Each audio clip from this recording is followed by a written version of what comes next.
Our story kicks off in the year 594 of the Holy Calendar, at the Kandria Arcanist Academy. Standing before the massive castle, our main character is blown away. This is, after all, the best magic school in the Empire. This is Lewis Carroll, a 13-year-old kid who's just realizing how many people are trying to snag a spot at the academy. A moment later, a familiar voice calls his name, making the boy turn around to look through the crowd.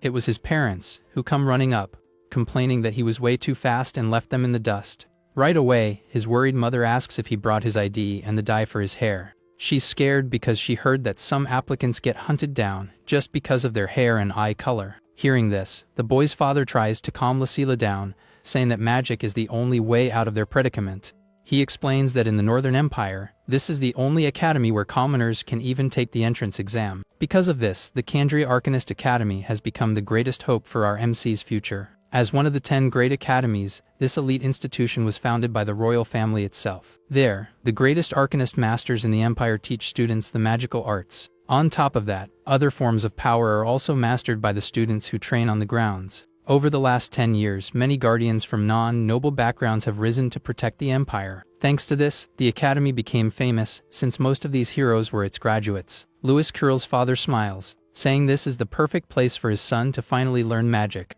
Lucilla immediately agrees with her husband, while our MC declares he's going to become a great master.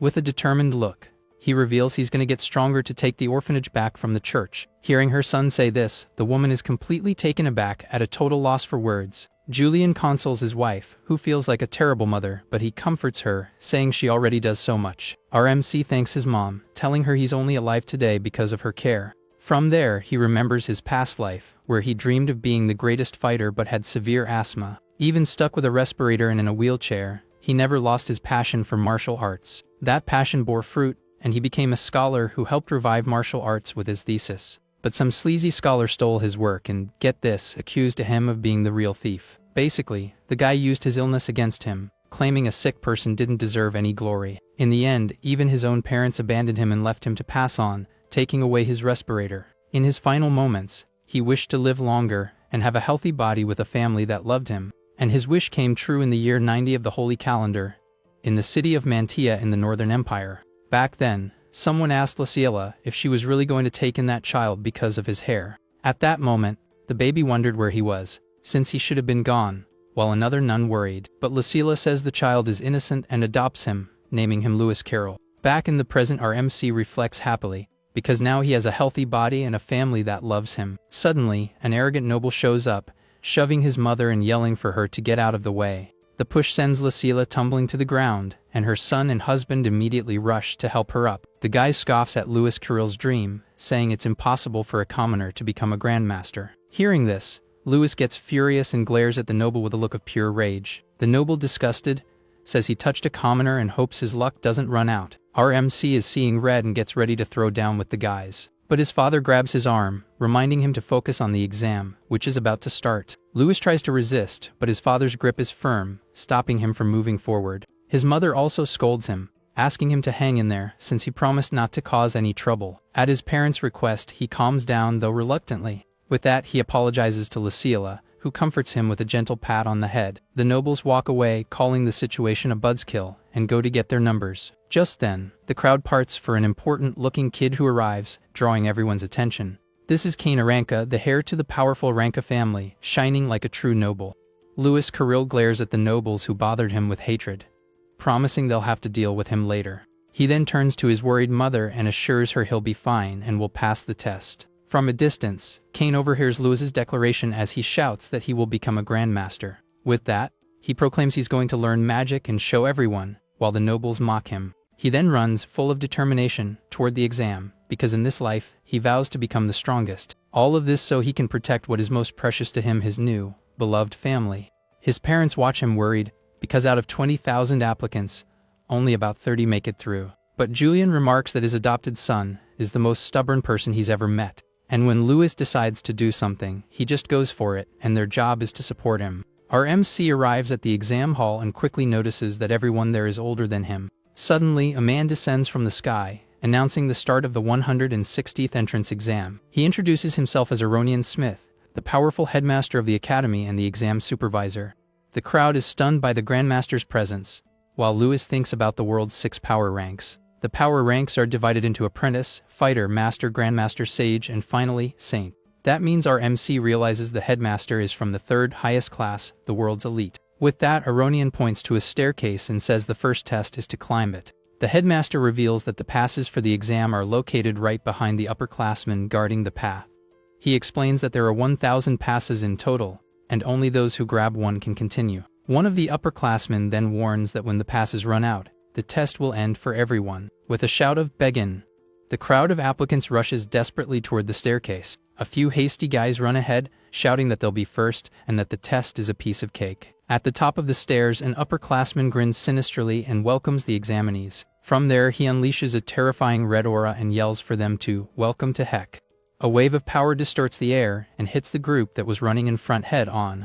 The applicants who thought they were the best are caught completely off guard and terrified by the attack. A moment later, several of them are sent flying as their disqualification numbers are announced. The other applicants are in shock and recognize the upperclassman as Lord Sheath, the minister's son. Meanwhile, Lewis Carroll watches everything calmly, sensing the pure killing intent coming from the attack. The applicants are totally confused, wondering if that was really an attack. Our MC walks calmly forward and explains that it wasn't a real attack. Seeing this, the calm Lord Sheath takes a step forward with a look of contempt. The noble comments that anyone with a weak will who was there would have surely fainted from fear by now because of his powerful aura. Sheath is surprised and says Lewis Carroll seems to have some guts for still standing, but he adds that there are plenty of talented people there, and no room for a commoner. Unfazed, our MC continues to stare down the upperclassmen with a challenging look. Faced with that attitude, the noble decides he's going to teach the kid a lesson. From there, he focuses his power and launches a direct attack to make the boy kneel. The other applicants feel the crushing pressure and scream that they can't breathe. While everyone else hits the floor, Lewis Carroll remains standing, unaffected by the aura. He then asks if this is all of Sheath's killing intent, saying it only scares regular folks. In that moment, Lewis remembers the terrible things he's faced in the past. For someone trained like him, that pressure was nothing more than child's play. With that, he remembers he's faced real monsters, so Sheath's pressure is useless. With a cold, focused gaze, our MC prepares to counter the upperclassman's attack. Unlike Lewis, the tough guy noble seems to have never faced real danger in his life. Our MC smirks disdainfully and says that this intimidation attempt won't work on him. From there, he lunges forward with incredible speed, shattering the upperclassman's energy barrier. Lewis moves like a bolt of lightning, passing through Sheath's aura as if it were nothing. His face contorted in fury, he prepares to show these nobles what real power is. He then yells that he'll show them what true killing intent feels like. A powerful blue aura explodes from his fist. The other applicants are completely floored by the display of power. Sheath is frozen in fear, feeling the crushing pressure coming from a mere commoner. Lewis's fist stops inches from the upperclassman's face, who can't even react. A moment later, our MC stopped his punch, making a powerful impression. With a cold glare, Lewis observes the fallen upperclassman, showing his superiority in combat. Sheath is panicking, unable to believe what he just saw.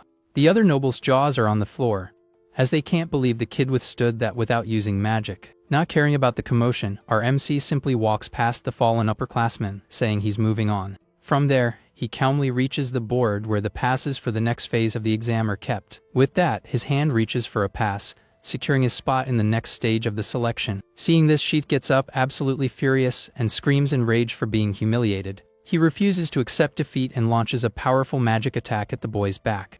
Lewis Carroll spins around quickly and prepares to defend against the blow using only his bare hands. The attack hits his arms, but our MC manages to block the magic, creating a shockwave. Sheath is in disbelief, unable to accept that a commoner stopped his attack without magic. Headmaster Aronian appears and announces that the boy has passed the test, but Sheath complains that he's a commoner. Aronian then explains that the academy treats everyone equally, because in the face of monsters, there is no difference. Humbled by this lesson, Sheath falls silent, and our MC thanks the headmaster for his intervention. A moment later, Aronian congratulates Lewis Carroll for passing the first phase of the exam, but the headmaster looks at the boy's hair and comments that its color is a bit concerning. Aronian's concern hangs a cloud of suspense in the air about our MC's future. Our MC asks what the headmaster meant about his hair color. Suddenly, Aronian's hand touches the boy's shoulder, catching him by surprise. He then says that if Lewis is admitted, he'll prepare a potion to hide his unique traits. Lewis Carroll is suspicious of the plan but decides to focus on passing the second test first.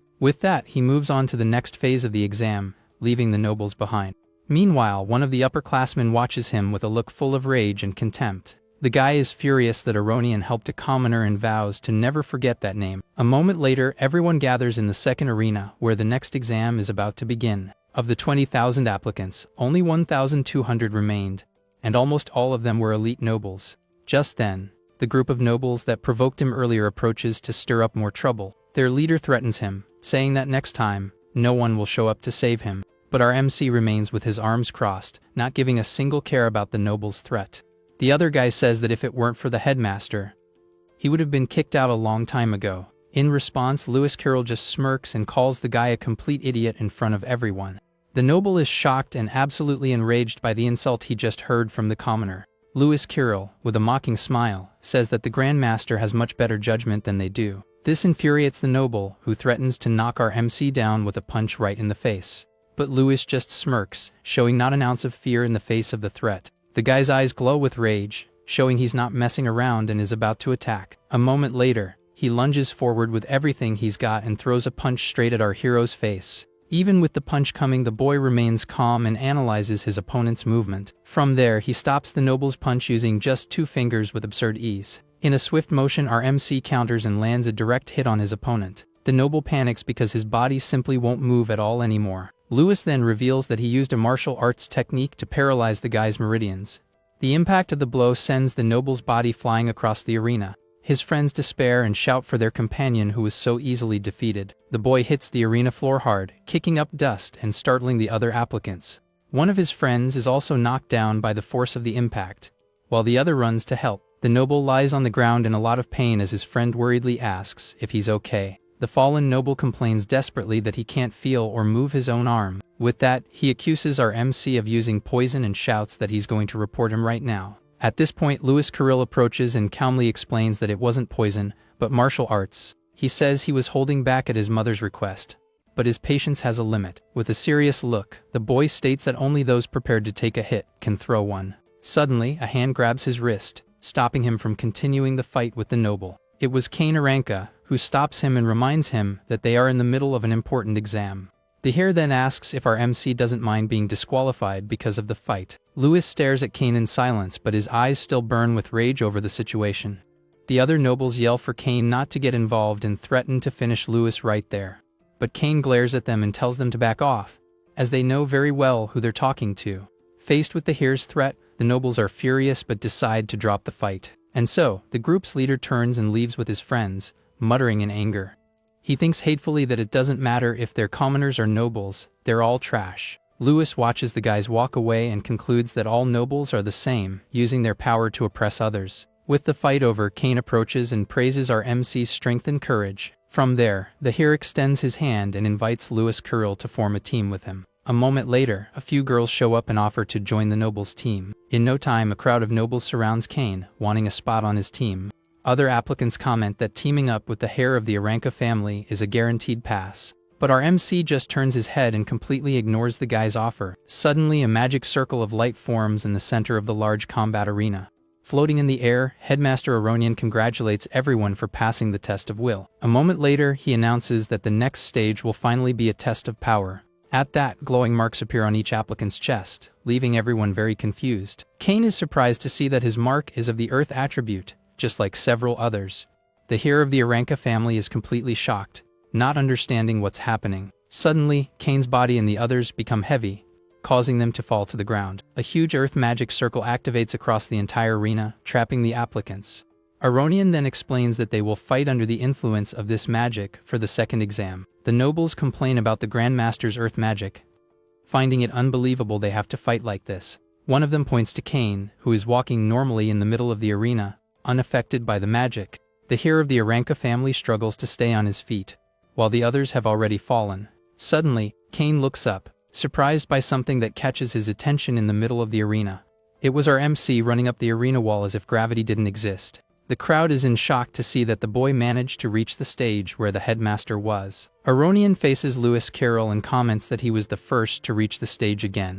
The applicants recognize the boy from the first test and feel the intense pressure coming from him. Kane can barely stand even with 3 years of master level training and finds the pressure just right.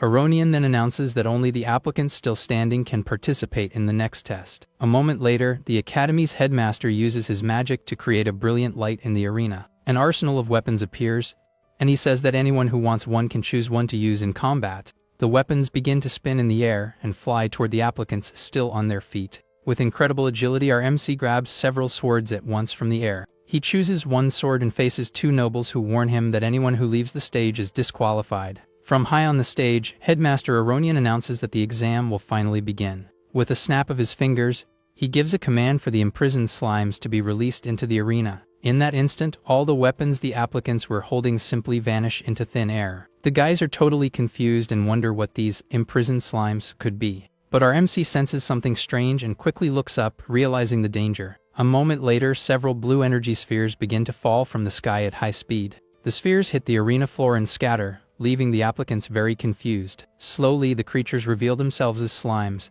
and the guys realize this is the test. The rules appear, showing that blocking is worth 1 point, dodging is worth 2, and defeating is worth 5. Aronian then explains that the ranking will be by points, and only the top 100 will advance. Our MC understands that the competition will be tough to be among those who pass. From there, a giant slime starts shooting smaller globs as if they were projectiles. Some applicants think the monsters are silly and believe it will be very easy to defeat them. One of the nobles gets excited and prepares to score his first 5 easy points. So he runs with his sword drawn to attack the small blue creature. But suddenly, the creature gets a very annoyed look on its face and prepares to attack. From there, the slime shoots off like a cannonball toward the cocky applicant. The noble is completely shocked, as he didn't expect the monster to be so fast. With that, his sword shatters, and the blow hits him square in the face. At the same time, another applicant screams in fright as one of the slimes flies toward him. A moment later, the guy is hit hard and sent flying by the force of the impact. The other examinees panic as they see the true strength of the small creatures.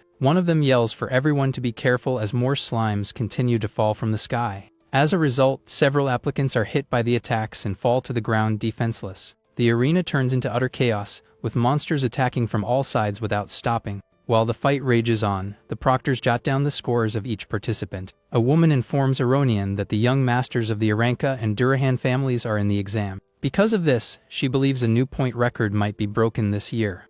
But another proctor comments that there are also excellent commoners, like the boy he helped. Aronian smiles and says that Louis Kirill is interesting and might surprise everyone in the test. But the proctor notices that for now, our MC is just observing the fight. He comments that the boy hasn't moved an inch since the test began. An applicant wonders what he's doing and thinks the slimes are just too fast. With that, they mock him, saying a commoner will be eliminated from the competition soon enough. Suddenly, a giant slime charges at high speed toward our hero. The creature approaches rapidly, ready to hit him head on with its attack. But our MC remains calm and faces the monster with a look of pure boredom. In a swift move, he dodges the attack, which hits another applicant who was behind him. The guys who underestimated him are left with their jaws dropped, unable to believe he managed to dodge. A moment later, another blue creature charges toward him to try and knock him down. But the boy dodges again, and the monster hits yet another one of the nobles who was nearby. With a focused gaze, our MC prepares to show his true skill. From there, several slimes surround him and attack from all sides at once. The noble who mocked him smirks, certain that this time he won't be able to escape. Faced with the danger, our MC simply closes his eyes and concentrates completely. In that moment, our MC remembers his training on a mountain of ice. His friends complained that throwing rocks at him was dangerous and that someone could get hurt. But Louis Kirill calms them down, saying it's fine because he wanted to test a new ability. With that, the guys get ready and warn him that the attacks are heading his way. A moment later, they throw several rocks at the same time to test their friends' reflexes. Louis remembers that in his past life he created a hypothesis about the human body. From there, he trained to accelerate the transmission of information from the brain. This way, he could calculate trajectories and react instantly to any attack. With his eyes closed, he gathers all the data from the rapidly approaching attacks. Next, his mind calculates all possible evasion routes in a fraction of a second. And then, he moves with perfection, dodging all the rocks without getting hit. His friend's jaws drop, completely shocked by the boy's skill. Our MC wipes the sweat from his brow, happy that his technique worked perfectly. The guys run up to him and ask how he did that, and if it was a new technique. He then explains that the skill's name is Void Combat Calculation, leaving them confused. He smirks and explains that the outcome of the battle is decided before it even begins. From there, he claims that his technique can predict the outcome of any combat. Back in the present, his eyes glow intensely as he activates his power to the max. His mind begins to process the information and calculates the exact trajectory of each monster. The calculations are done at an absurd speed, predicting every move of the slimes in the arena. With that, the 4 monsters surround him and attack from all sides at the same time. Our MC realizes that the slimes are fast but can only attack in a straight line. Therefore, he just needs to calculate the ricochet angle and predict all of their trajectories. With the plan set, he begins to move with impressive agility around the arena. This way, the boy dodges the attacks with ease, without getting hit by any of them. With 4 dodges, he secures 8 points and prepares for the next phase of his plan. A moment later, he picks up his sword and imbues it with a very bright blue energy. With the weapon in hand, our MC declares that now it's his turn to attack the monsters. He then uses his martial arts technique and launches a powerful sword slash at the slimes. Kane Aranka, who was watching from a distance, is completely shocked by the scene he just witnessed. The proctors are stunned and ask if he actually read the slime's movements. The other confirms and says that the boy's perception rivals that of a true fighter. Seeing this, Kane realizes he is a special fighter and decides he needs to team up with him. Suddenly, our MC feels something strange approaching and turns his head to the side. It was another slime coming his way, and he prepares to score a few more points. With that, he uses his technique and readies a sword thrust to earn 5 points. But at the last second, another blade pierces the creature right in front of him,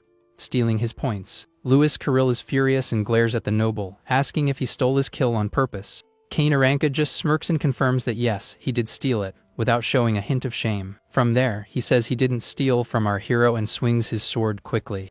With a precise movement, the hair perfectly slices the creature in half with his blade. Meanwhile, the other applicants continue to fight desperately to score some points. The noble then points to the other fighters and says he actually stole their points. A moment later, he introduces himself as Kane and invites the boy to steal points together. But our MC just stares at him with a bored expression, unimpressed by the proposal. Kane explains he just wants a good ranking and proposes a competition to see who gets more points. With a challenging look, he asks our MC to show off his full power already.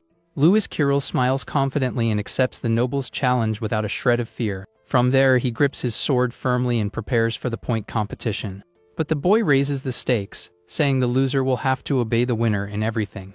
Seeing this, one of Sheath's archers gets furious seeing the two teaming up in the arena. He then comments that with all the chaos, this is the perfect chance to take them both out. The noble who humiliated our MC earlier smiles menacingly, agreeing with the plan. Just then, a slime flies toward the archers, who prepare for the attack. A moment later, the group's leader gives the order, and they aim their bows at the boys. Meanwhile, the two fight side by side, protecting each other from the slime attacks in the arena. Our MC blocks one of the monsters with his sword, shielding Kane from the attack. Suddenly, a shower of arrows flies toward them, catching the duo by surprise.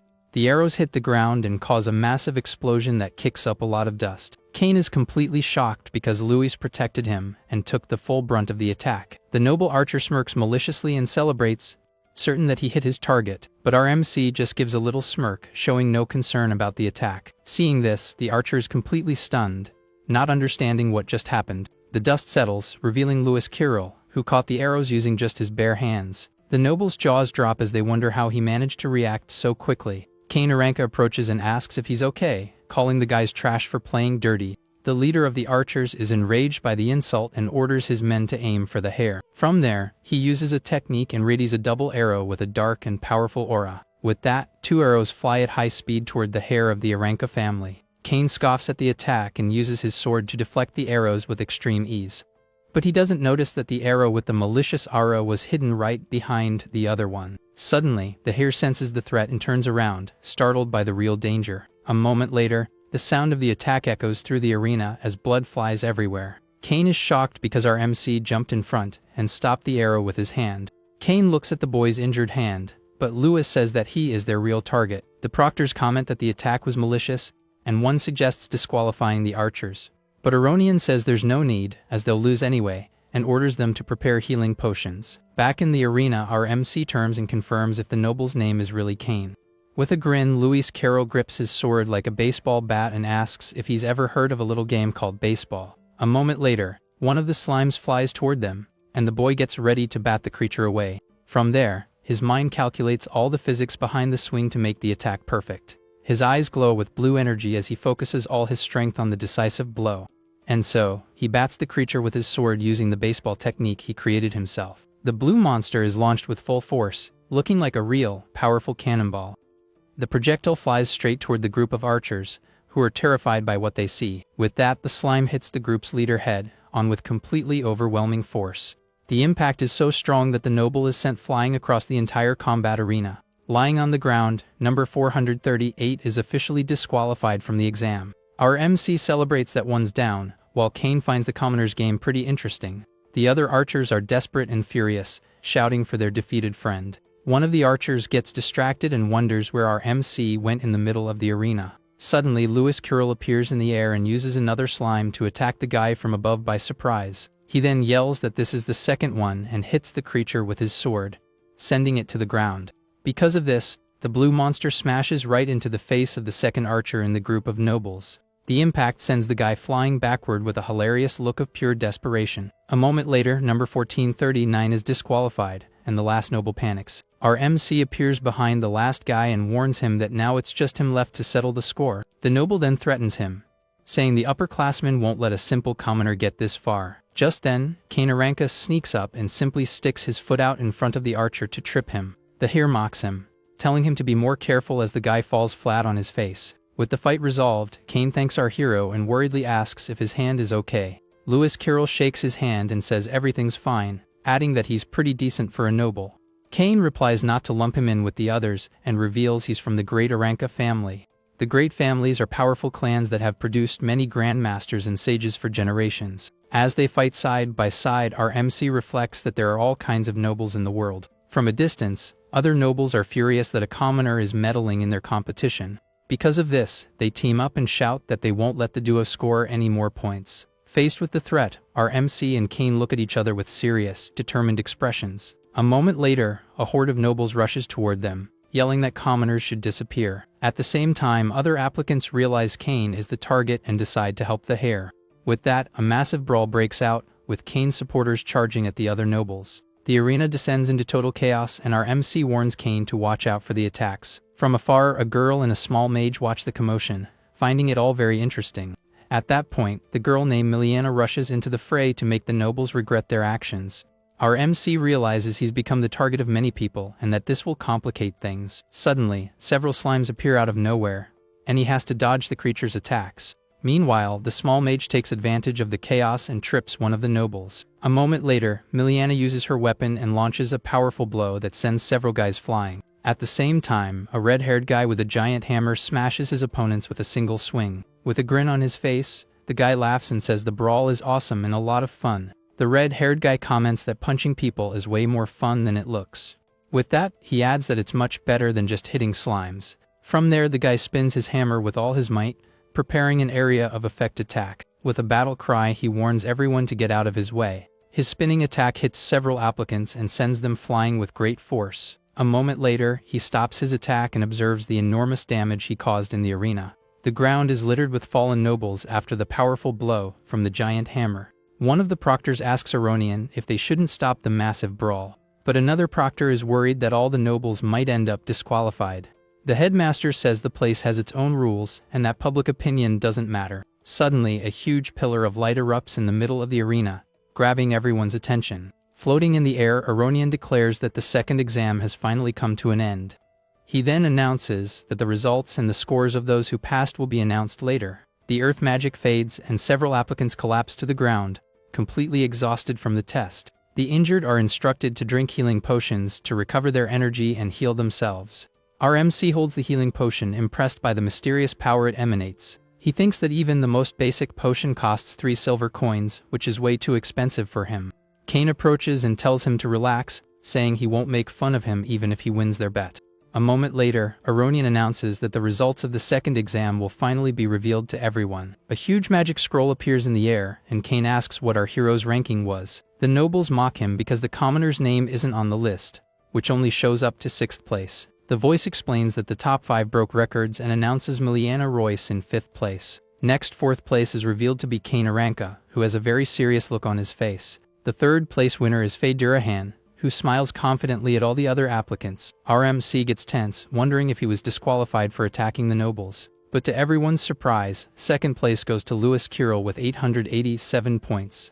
Kane's jaw drops and he asks confusedly who this guy is, since he doesn't know him. With a smile on his face, our MC says his identity is a secret for now. Kane then accepts his defeat and asks what the winner wants, but Lewis says he'll tell him after the exam. From there, the glorious first place is announced with a score never before seen at the Academy. And first place, with a record of 888 points, is Neil Gunn, the hammer guy. With a confident smile, he says there are some interesting people around and hopes he won't be disappointed.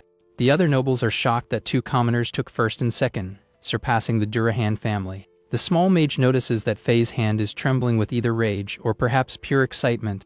Faye then stares at the winner with a challenging look, and says she would love to fight him one day. Meanwhile, a group of nobles is annoyed at having lost to simple commoners in the competition. Their leader is furious and calls the others a complete disgrace to all nobility. The proctors comment that it's the first time commoners from an orphanage have taken the top 2 spots. Aronian then asks if they know the real reason the Arcanists Association cares for orphans. He explains that a person's true strength has nothing to do with their social status. With the end of the second exam, the headmaster tells all who pass to go to the location of the next test. Kane comments that Lewis almost got first place and wonders which of the 2 commoners is stronger. The group arrives at the third training ground, a dense forest, for the final challenge of the selection. Suddenly, Aronian appears in the air and announces that the last exam will be a battle royal for emblems. A moment later, he explains that he will distribute the emblems and teleport everyone to a random location. The emblems float toward the applicants as Aronian explains that the goal is to collect as many as they can. With a serious look, he warns that anyone who loses their emblem will be disqualified on the spot. At that point, Kane warns our MC that the highest ranked will be easy targets in the forest. Our MC understands that the rankings were announced precisely to create this hunting scenario.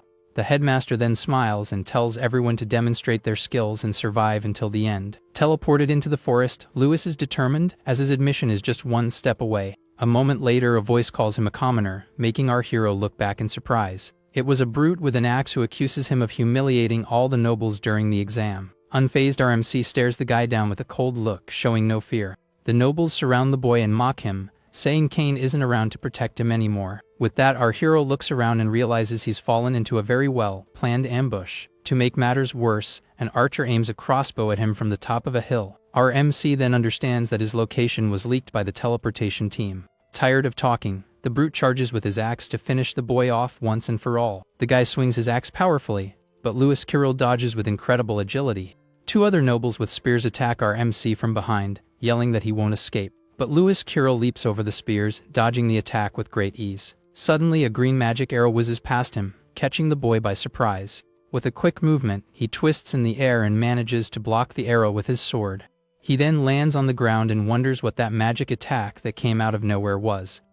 The brute yells at him to give up already, because he's going to meet his end right there in the forest. From there, the 4 nobles attack at the same time, but our hero defends himself masterfully. A moment later, another magic arrow flies toward him in the midst of the battle's chaos. Our MC gets annoyed as he realizes the magic attack came again to interfere with him. With that, he turns and blocks the arrow once more with his sword without any difficulty.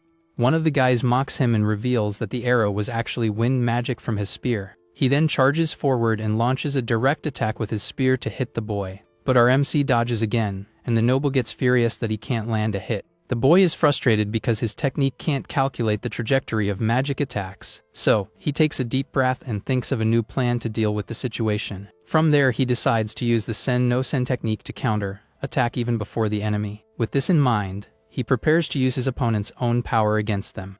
One of the nobles gets impatient with the delay and yells for everyone to attack at once. A moment later, the 3 guys charge at our MC with everything they've got, without hesitation. But our MC just smirks, as he was already expecting this combined attack from the nobles. He then moves forward at the perfect time to execute his counter-attack plan with great precision. The brute celebrates, thinking he has finally cornered the boy with his powerful blow, but the axe just grazes him as our hero dodges underneath with incredible agility. With his sword, he diverts the axe's trajectory, using the weapon's hilt as a lever. Because of this, the brute loses his balance, and his axe flies toward one of his friends. The weapon hits one of the nobles head-on, while our MC kicks the other with full force. The axe guy still falls on top of the archer while Lewis defends himself from the last noble. Suddenly, the spear noble climbs a tree and fires another wind magic arrow. Our MC realizes the guy is using his spear to create the magic attacks. In a swift move, he uses the noble as a shield to block the approaching magic arrow.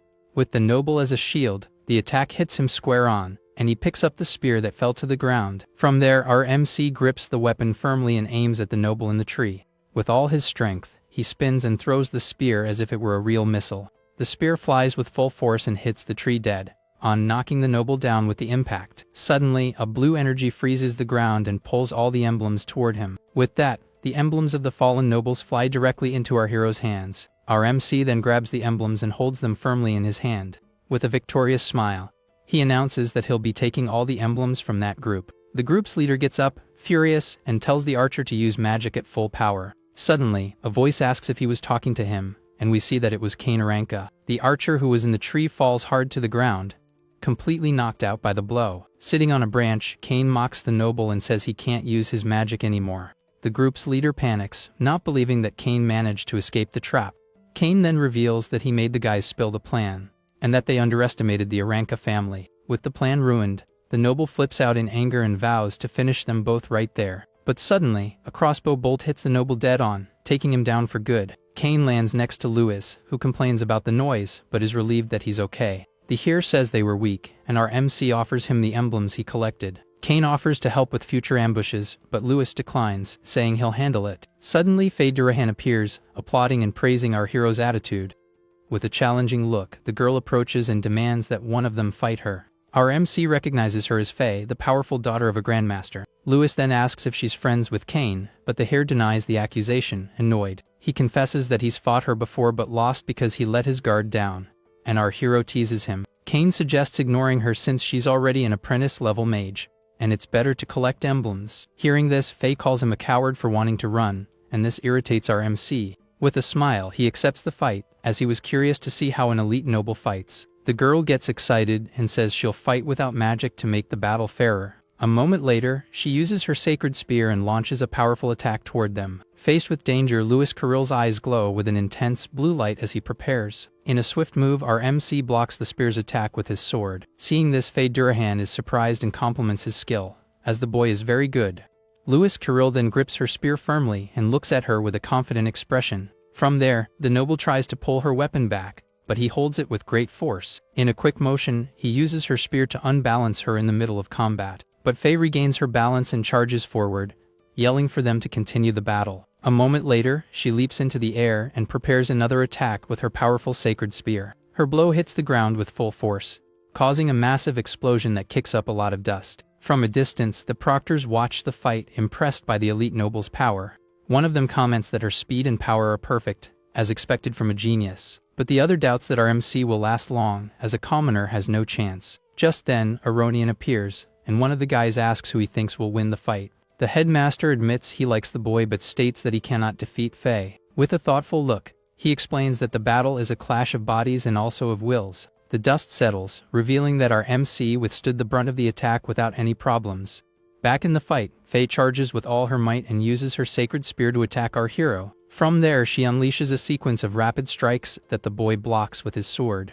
The noble gets irritated because even with all her strength, Lewis Carrill doesn't retreat a single step. At that moment, our MC finds an opening, and his eyes glow with an intense blue light. With absurd speed, he grabs the girl's spear before she can react to the move. Using the leverage, he throws her over his body, completely reversing the situation. A moment later, the boy twists her wrist forcefully, making the noble drop her weapon. Disarmed, Faye is furious and glares at our MC with a look of pure hatred for the humiliation. But in a swift move, she grabs him and throws him over her shoulder, showing her physical strength. Our MC lands with agility and throws some metal discs at his opponent.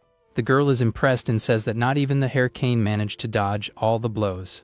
With a smile, Lewis Carrill replies that it's not that hard if she just pays closer attention. From there, Faye picks up her spear again and imbues it with flames, challenging the boy once more. A moment later, she slams the weapon on the ground with full force, causing a powerful fire explosion in the arena. With that, the noble leaps and uses her sacred spear crescent fall to end the battle for good. Our MC analyzes the fight, thinking about the various techniques a spear can have. He then reflects that the combination of reach with the strikes makes the weapon very dangerous. But at the same time, he knows that the spear also has several fatal weaknesses to exploit. With that, Faye spins her weapon rapidly, creating a defensive barrier against the boy's advance. From there, our hero realizes that her greatest vulnerability is close quarters combat. Therefore, he just needs to calculate the right timing to close the distance once and for all. With the plan set, he uses the sword dance and launches a powerful counter attack on the noble. Faye smiles confidently and says she already knows exactly what our hero's real plan is. A moment later, she dodges the attack and warns that this tactic won't work on her. With a quick step, the noble uses the spear's shaft as a support to change her position in mid-air. This way she begins to spin with her weapon, creating a true whirlwind of power in the arena. Our MC is surprised, as he didn't expect her to be able to counter-attack so quickly. The girl then yells that the Durahan family's sacred spear has no weaknesses. From there, a powerful energy attack flies toward the boy with full force and no mercy. From a distance, the proctors comment that the noble's talent surpasses that of a common apprentice. Faced with the attack, our MC says it's a shame and prepares to use his swordsmanship. With that, he uses the sword net and creates a blue energy barrier to defend against the blow. The boy thinks that the spear's other weakness is its high energy consumption, and if he defends well, an opening will surely appear, but his sword begins to crack under the pressure of the blow. Faye continues her powerful attack with a confident look, without retreating a single step in the battle. In that instant, Louis's eye glows as he concentrates and finally finds an opening. From there, he leaps into the middle of the attack and points his sword at the center of her spear.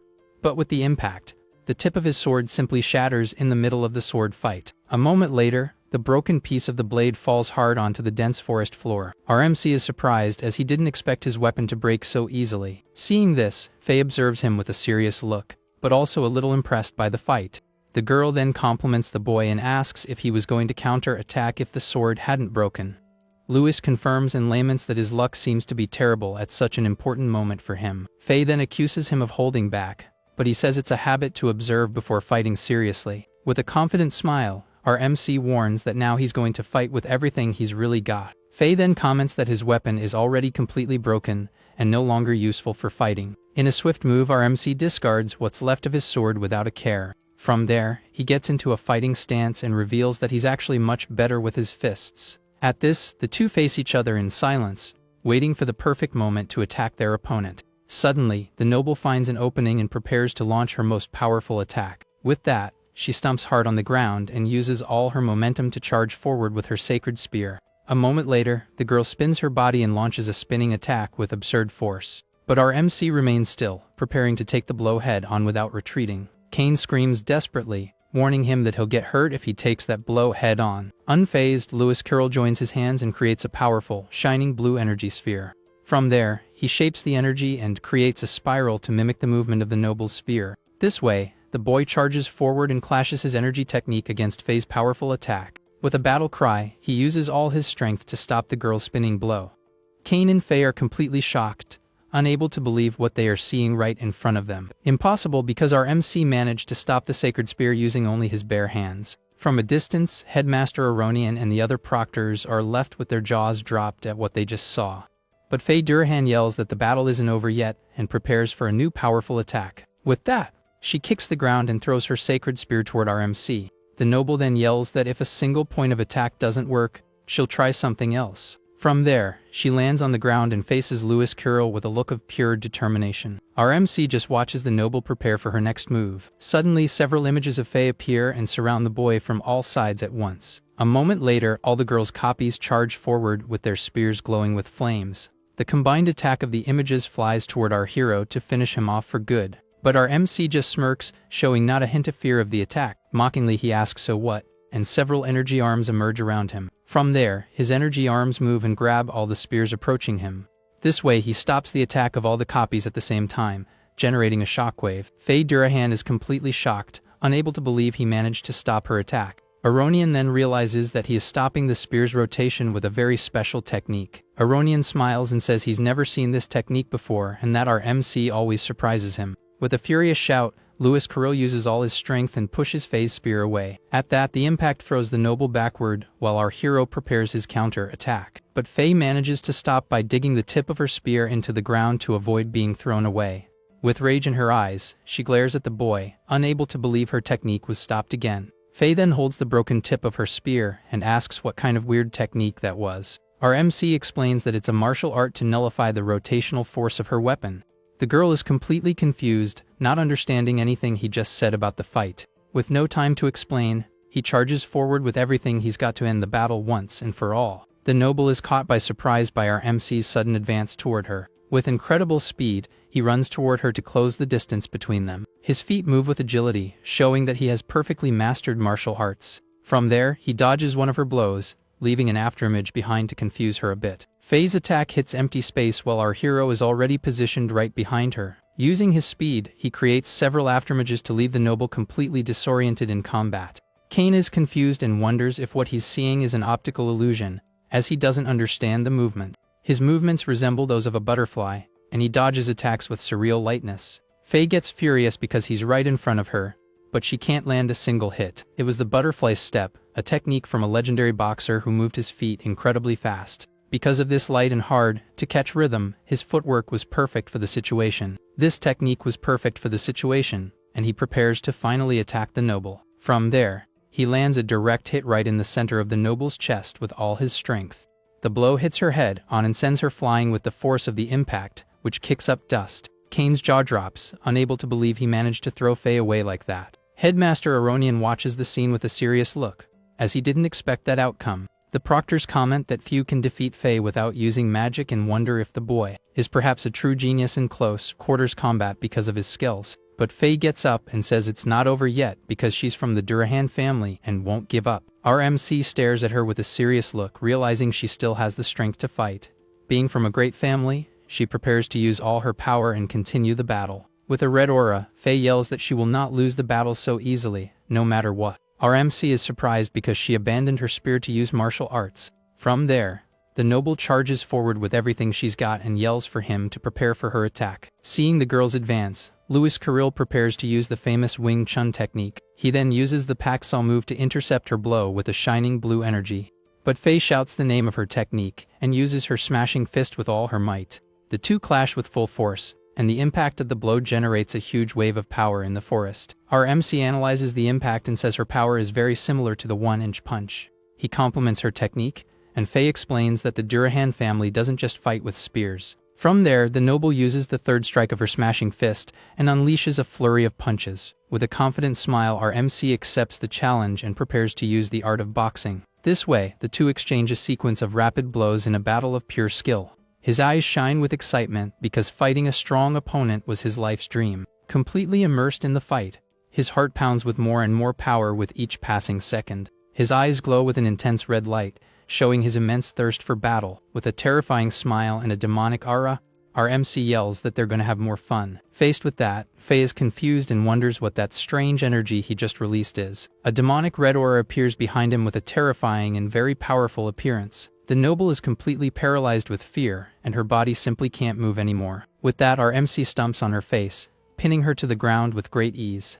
A moment later, he kicks her with full force, sending her flying with the power of his mighty blow. From a distance, Headmaster Aronian is surprised and wonders what that energy he felt was.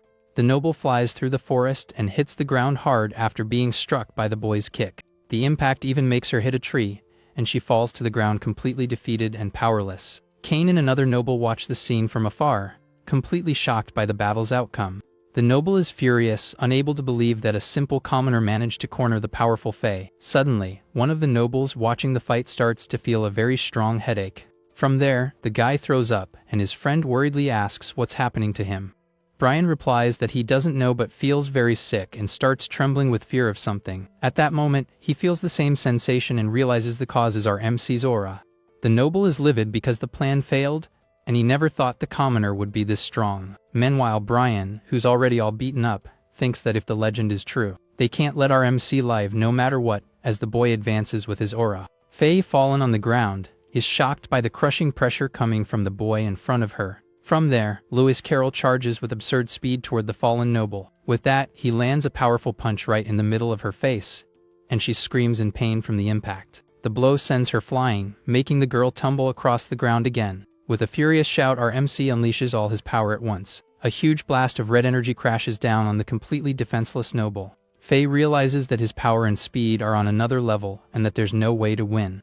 A giant energy fist descends with full force toward the girl to end the fight. At this rate, she realizes she's going to be completely annihilated by our hero's attack. But at the last second, Faye uses her Arcana martial technique with a magic circle. From there, she unleashes her powerful flame fist to defend herself from the final blow. The clash of the two attacks causes a gigantic fire explosion throughout the forest. With the explosion, Faye screams in pain as she is thrown away with great force by the attack. From there, she flies through the forest and breaks several trees with the force of the magic's impact. Our MC is also pushed back by the force of the explosion and skids across the ground. With wide eyes, he is shocked and thinks about what just happened in that moment. With his hands smoking, the boy gets up and finally understands the true power of magic. Kane runs up and asks if he's okay, but Lewis Carroll says he's fine and worries about Faye. Suddenly, a voice announces that number 30,947 has lost their emblem. At that, the noble appears with a smile and says that our MC is officially disqualified. Our MC looks down and sees his emblem slowly burning on his shirt. A moment later, the emblem burns completely and turns to ash right in front of him. The noble tells him to get out of there, but Kane defends him, saying it was all just an accident. With a smile, the guy says the headmaster saw everything, and that he shouldn't help a commoner cheat. He then grabs our MC and says he's interfering and that trash should disappear. But lying on the ground, all beaten up, Faye yells and asks him to wait a moment before acting. At this, the noble and Kane look back, completely surprised by her interruption. Our MC is surprised as he didn't expect her to be okay after the fight. Steaming with anger, Faye gets up and faces the boy with a look of pure determination. The noble questions her, asking if she's trying to protect the commoner and get disqualified. Faye tells the guy to shut up and says she knows our MC's emblem burned. Kane is shocked that she apologized to Lewis for using magic, and the boy says he was the one who went nuts. But the noble says it's okay and that he won because he made her use magic in the battle. The noble scoffs and asks if he can enroll even with only 4 emblems. In a swift move, the girl tears off a piece of her clothing with her own emblems on it. From there, she hands the emblems to our MC as a reward for his victory. With this, the boy now has 14 emblems in total, securing his spot in the academy. The noble explains that his emblem burned after he defeated her, and that should be a valid record. She then turns and gets Kane's attention with a wave and a smile. With a serious look, the noble says she doesn't accept weak people passing while those who deserve it fail. From there, she picks up her spear and kicks the weapon high into the air with a challenging look. With the weapon in hand, she asks what happens if the 10th place finisher has 14 emblems or more.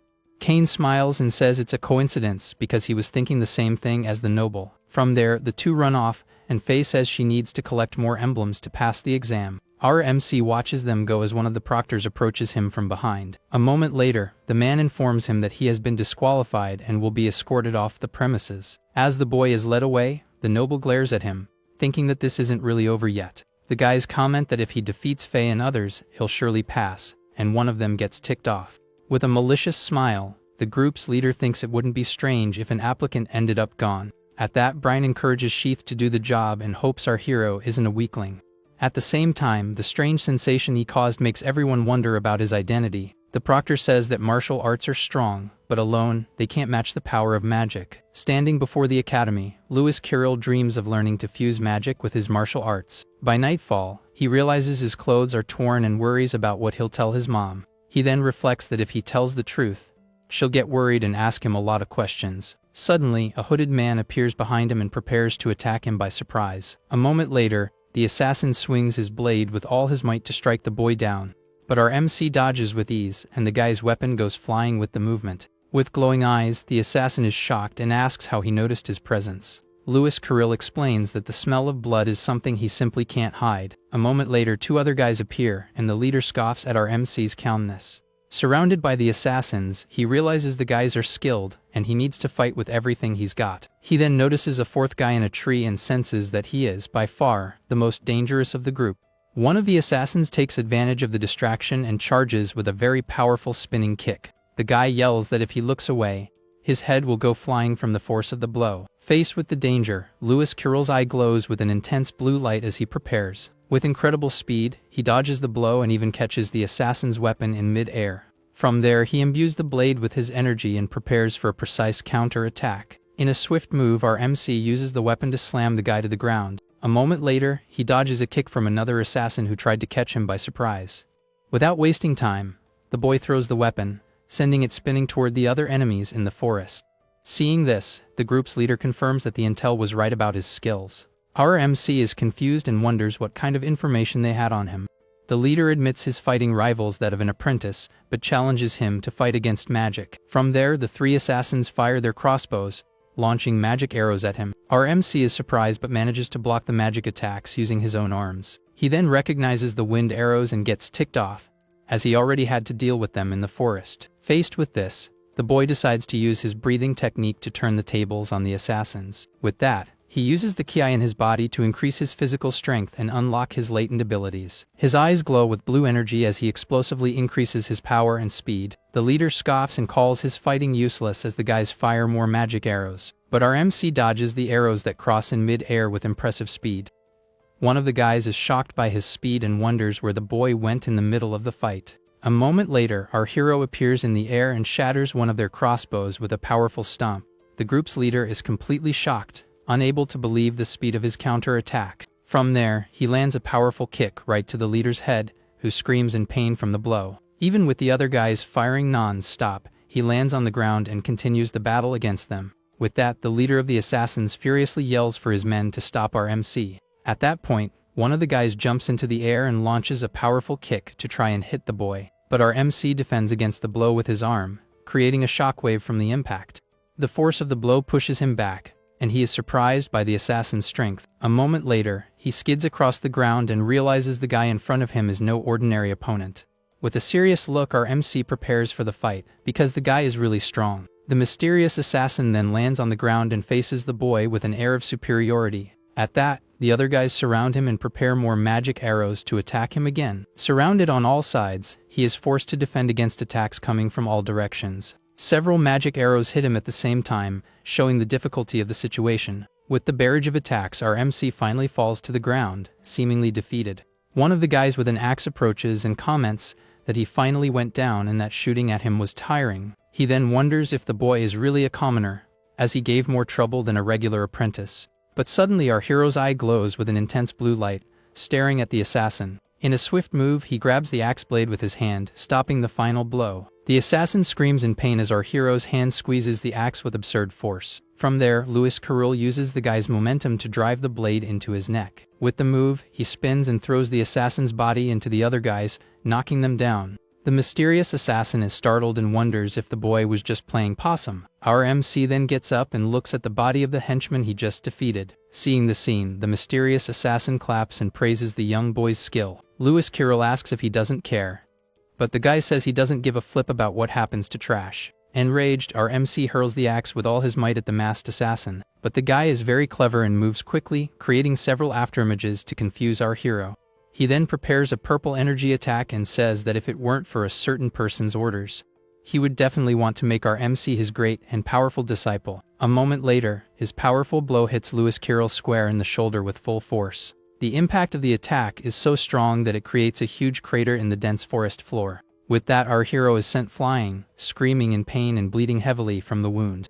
The assassin then appears in the air and prepares to deliver the final blow to the fallen boy. The assassin says his skill might surpass an apprentice's, but it's useless against him. With glowing eyes, he yells that our MC is nowhere near his level of power. From there, his attack hits the ground and causes a gigantic explosion that destroys everything. With a battle cry, the guy descends with full force, enveloped in a dark and powerful energy. A moment later, the dark energy lunges forward to finish our MC off once and for all. Dust rises and covers everything after the powerful and devastating attack from the masked assassin.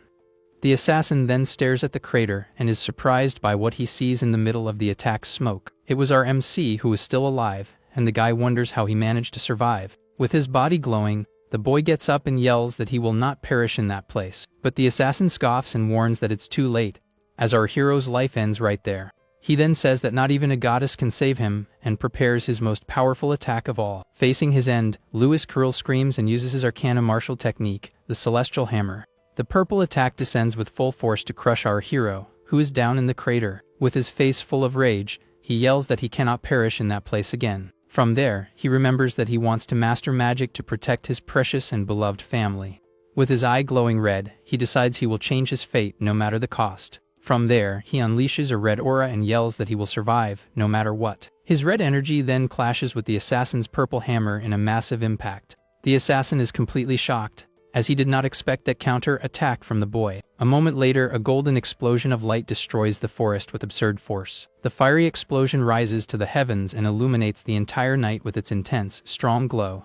Lying on the ground, our MC coughs heavily, having used all his energy in the final attack. The assassin finds it strange because his hammer is still smoking after the clash of powers. He then feels like he's fighting an opponent on equal footing for the first time. With that, the guy finally understands why that person is after our hero. He then raises his hammer and yells that the monster needs to be put down once and for all. Suddenly, a voice says that's enough, and a wave of green energy hits the assassin head on. The green energy spins and throws the guy away with completely overwhelming force. A moment later, the energy transforms into several green dragons that fly through the forest. The assassin is terrified and wonders what this powerful dragon magic is. A huge green energy dragon forms in the air with completely overwhelming power. From there, the assassin is hit by several beams of light and screams in pain from the attack. Lying on the ground, RMC is confused, not understanding what those lights are. A moment later, Headmaster Aronian appears floating in the air with a powerful aura around him. With wide eyes, Lewis Carroll wonders what the Academy's headmaster is doing there. With a smile, Aronian says he suppressed the fury and tells him to drink a magic potion. Our MC then takes the potion and drinks it all at once to recover from the battle.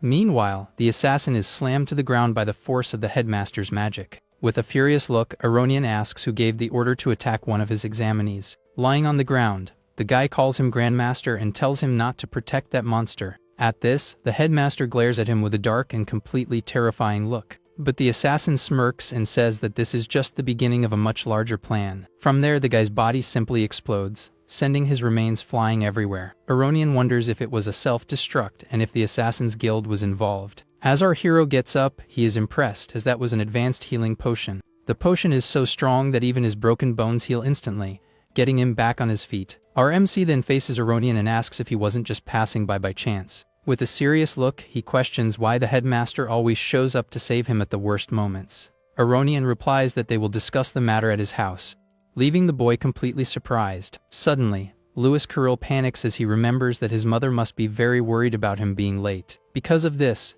he takes off running at high speed through the forest, leaving the headmaster behind without a second thought. Seeing the boy leave, Aronian summons a shadowy creature and orders it to clean up the entire battle mess. The creature then obeys and begins to clean up the crater and the remains of the assassins left at the site. The scene changes to the city of Mantia, where two guys are threatening Luciella in front of the orphanage. They accuse the woman of robbing people with taxes, and she says she was just waiting for the children. The guy calls her a liar and grabs her by the wrist, saying she needs a lesson right now. But suddenly, a fist smashes into the guy's face, catching him completely by surprise. It was our MC, who arrives with a flying kick and sends the aggressor flying with all his strength. Luciella is shocked to see Lewis there, while the guy hits the ground, completely defeated by the blow. With her hands over her mouth, she is completely terrified by the scene she just witnessed. Our MC runs to his mother and worriedly asks if she's okay amidst the chaos. But Luciella holds his face and notices his clothes are torn and covered in blood. He tries to calm her down, saying he just got caught on a tree during the Magic Academy exam. Just then, the other guy gets up, furious, and accuses him of breaking the rules and defying the local lord. This scares Luciella, and the bully threatens to report our MC to the lord. Suddenly, Aronian descends from the heavens and says there seems to be a big misunderstanding. From there, he lands next to Lewis and introduces himself as the headmaster of the Candria Academy. The guys are terrified, realizing he's a grandmaster for being able to fly like that. With a dark look, the headmaster tells them to give his regards to their lord and get lost. Completely scared, the two bow and assure him they will leave everything to the Grandmaster. Aronian then turns to Luciella and says he needs to discuss an important matter with her about the boy. With that, the three enter the orphanage, and the woman invites the headmaster to sit by the fireplace. Aronian then notices the millstone and wonders if it's the same one the nobles mentioned before.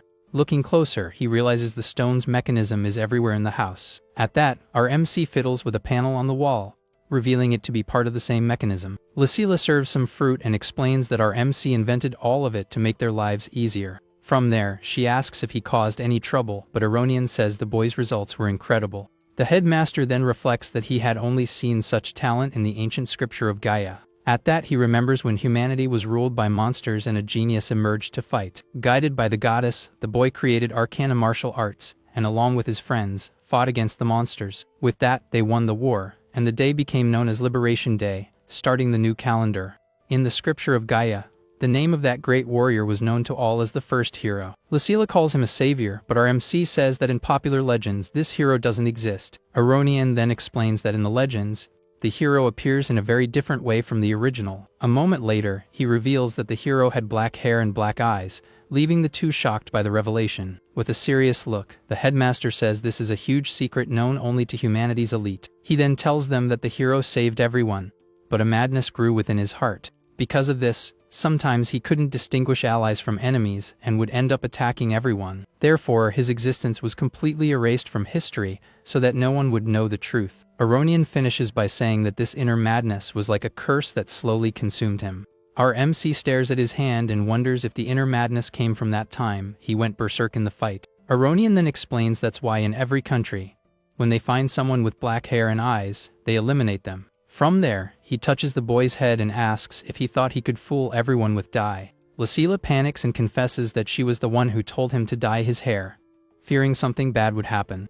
But our MC comforts her and tells her to calm down, that everything is fine and there's nothing to worry about. He then explains that if the headmaster wanted to take him out, he would have done so already, and there's a reason he's here. With a smile, Aronian praises the boy, as he not only resisted the madness but also completely tamed it. At this statement, the two are shocked, and the woman asks if he's talking about a new hero. The headmaster picks up an apple and explains that the world seems peaceful, but beneath the surface, a great darkness is always lurking, and seeing the boy fight today made him think of something important.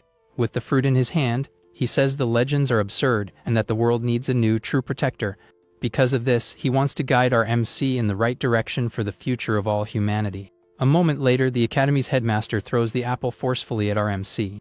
In a swift move, the boy catches the fruit in the air, facing Aronian with a very serious look. Aronian then leaves, revealing that thanks to the efforts of Faye and Kane, he managed to pass the exam. The headmaster then extends his hand and invites him to receive his personal instruction at the Candria Academy. Our MC smiles and asks if he's betting on him, and what happens if one day he completely loses it. At the question, Aronian's eye glows with an intense purple light, showing his seriousness. Suddenly, the headmaster catches the apple that our hero tossed in the air, taking the boy by surprise. With a cold look, he warns that if that ever happens, he himself will put an end to the boy.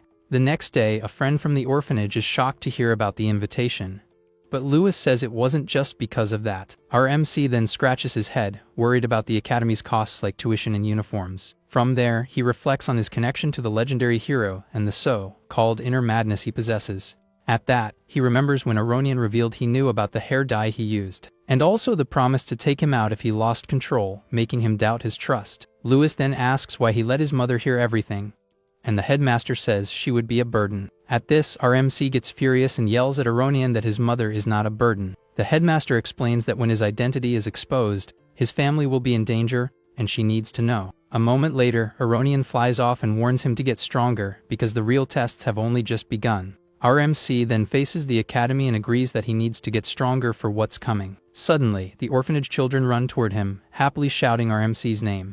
With a smile, a little girl named Lana jumps into his arms for a big, tight hug. With tears in her eyes, she asks if he's coming back home because she doesn't want to say goodbye.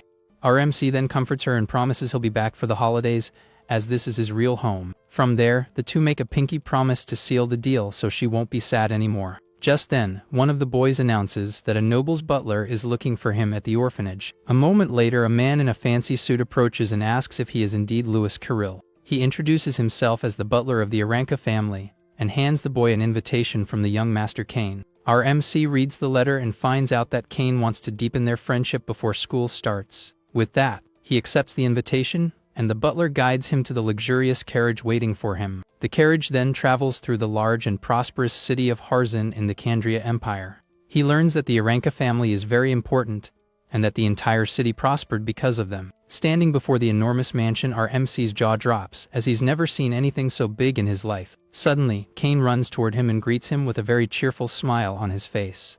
Kane then hugs him and comments that he heard he caused a big commotion in the final exam. Our MC says he only passed because of them and that he'll forget the bet, but Kane disagrees.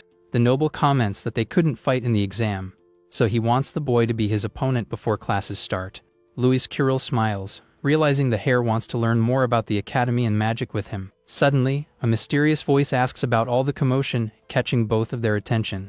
It was Kane's mother, who glares at the boy with contempt and asks who that person is. The heir tries to introduce our MC as his friend, but the woman doesn't like the idea at all. With a shout of silence, she interrupts him with a furious look, showing all her authority. From there, she scolds him for his friendships and asks when their house became a place for just anyone. She says our hero is not worthy of being his friend, and that associating with the boy is a waste of time. With that, the noble tells Cain to just train as his father ordered and become a great sage. A moment later, she approaches Lewis Carroll with an air of superiority and stares him down. With a threatening look, she asks what his purpose is in getting close to her son, whether it's for money or power.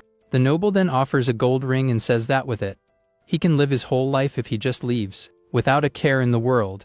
The woman simply throws the gold ring on the floor in front of the boy. With a look of disgust, she tells our MC to pick up the ring and leave her house forever. Cain is furious and yells at his mother, asking why she would do something like that. A moment later, the hare turns to Lewis Carroll and apologizes for his mother's attitude. Our MC kneels and says he became his friend because he recognized his true potential. With that, he picks up the ring from the floor and asks if Cain's word is worth so little to her. The hare is touched by his friend's attitude and watches him with a look of pure concern. Faced with the defiance, the noble becomes absolutely furious and calls her guards to handle the situation. With a furious shout, she orders her men to throw the commoner out of her house right now. Cain steps in front and tries to stop the guards, saying the boy is more talented than him and even defeated Faye. The noble scoffs and says she doesn't believe such lies, as a commoner would never surpass the great families. But our MC asserts that with him around, the hare can become even stronger in the future. The woman loses it and yells that a commoner can't be so arrogant and mock the Aranka family. From there, the guards grab both of them and start dragging them out of the mansion violently. Suddenly, an imposing man appears at the mansion's door, catching everyone's attention. With a serious look, the man repeats the phrase our MC said about Cain getting stronger. At that, the three of them turn, completely shocked by the unexpected arrival of the man. The guards bow and call the man Master, showing great respect for him. Cain's mother gets nervous and calls him William with a look of pure concern.